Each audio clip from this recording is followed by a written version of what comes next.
I'm Mike Buckland. This season, I'll be making Christmas cards here at the print shop at the Pioneer Village.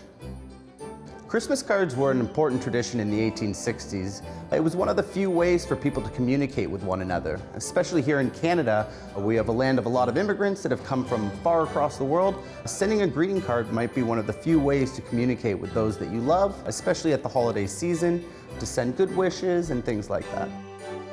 The tradition of Christmas cards began with Henry Cole in 1843. He had quite a lot of friends, so he originally commissioned a single card to be made, had them hand painted. They became such a success that he ended up making 1,000 further ones and then selling them for about $1 each to people. They were quite slow to take off, but eventually grew in popularity. Making Christmas cards isn't as easy as it is today. It's quite a complex process. It begins with a wood block that would be drawn on by an artist. It would then be carved by an engraver, and then that block could then be brought to a printing press, put into a chase, and printed to produce copies.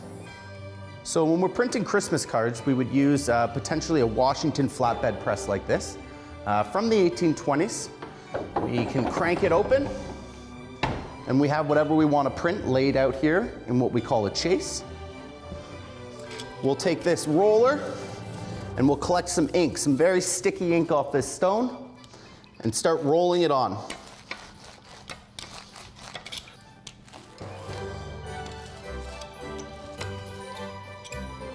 After we've got the ink on, we'll grab some paper, do our best to line this up nice and straight, and then we'll roll it under the press. And by pulling on this lever arm, this big metal plate goes down, presses that paper against our chase, and we get left with what's called an impression.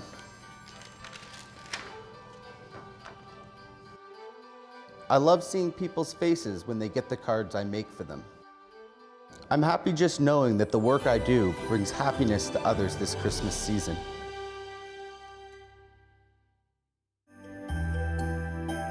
Merry Christmas from the 1860s.